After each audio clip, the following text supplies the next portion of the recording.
الحمد للہ والصلاة والسلام علی رسول اللہ۔ غیر شرعی دم نقصان کا باعث ہو سکتا ہے۔ سوال کیا گیا ہے، ایک خاتون نے اپنے خاوند کو دم کیا۔ اس خاتون کو دم کرنے کے بارے میں کچھ معلوم نہیں تھا۔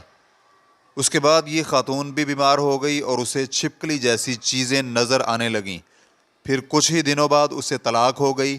تو کیا جو دم اس عورت نے کیا تھا یہ اس کا اثر تھا؟ الجواب بعون اللہ سبحانہ وتعالی۔ اگر اس خاتون کی طرف سے کیا جانے والا دم شرعی طور پر صحیح تھا کہ وہ کتاب اللہ یا سنت سے ثابت احادیث کے مطابق تھا تو اس دم کے کرنے میں کوئی حرج نہیں، بلکہ یہ دم کرنا تو سنت بھی ہے اور شرعی عمل بھی۔ سوال میں ذکر کیے گئے ماجرے کا دم سے کوئی تعلق نہیں ہے۔ ایسا دم جس میں بدعتی یا شرکیہ الفاظ ہوں، دم کرنے والے یا دم کروانے والے کے لیے محض نقصان کا باعث ہو سکتا ہے، فائدہ مند نہیں ہو سکتا۔ چنانچہ اگر اس دم میں شرکیہ الفاظ تھے یا بدعتی چیزیں پائی جاتی تھیں تو پھر اس سے نقصان کا امکان موجود ہے۔ دائمی فتویٰ کمیٹی کے علماء کرام کا کہنا ہے کہ نبی علیہ الصلاۃ نے قرآن پاک، اذکار اور شرعی دعاؤں کے ذریعے دم کرنے کی اجازت دی ہے۔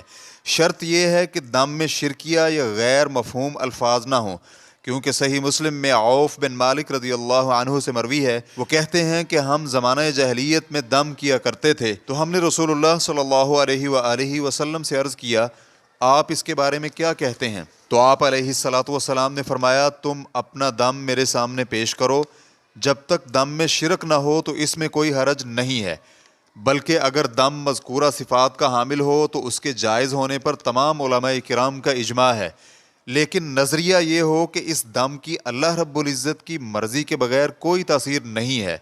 ریفرنس کے لیے دیکھیے فتاوی اللجنۃ الدائمہ جلد نمبر 1 صفحہ نمبر 244۔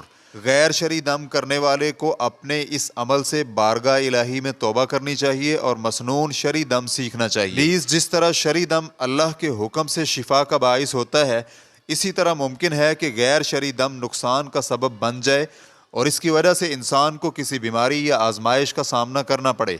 فرمان باری تعالیٰ ہے، وَمَا أَصْوَابَكُم مِّن مُّصِيبَةٍ فَبِمَا كَسَبَتْ أَيْدِيكُمْ وَيَعْفُو عَن كَثِيرٍ۔ اور تمہیں جو کوئی بھی مصیبت پہنچے تو وہ تمہارے اپنے ہاتھوں کی کمائی ہے اور وہ بہت سے گناہوں کو معاف کر دیتا ہے۔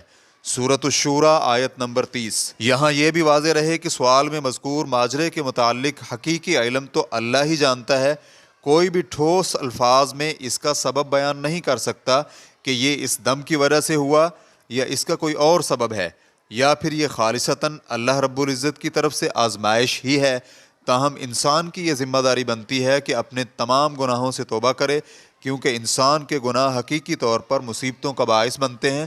اللہ رب العزت کے سامنے اپنی مشکل کشائی کے لیے آہوزاری کرے، ساتھ میں علاج کے اسباب اور شرعی دم بھی بروئے کار لائے۔ اسی طرح مختلف اوقات کے لیے مختص اذکار اور دعاؤں کی پابندی کرے، مثلا صبح و شام کے اذکار، سونے کے اذکار، لباس پہننے کے اذکار، گھر میں داخل ہونے اور باہر نکلنے وغیرہ کے اذکار، اس لیے کہ شیطان سے تحفظ کے لیے پابندی کے ساتھ ذکر الہی جیسا کوئی عمل نہیں ہے۔ واللہ تعالی اعلم۔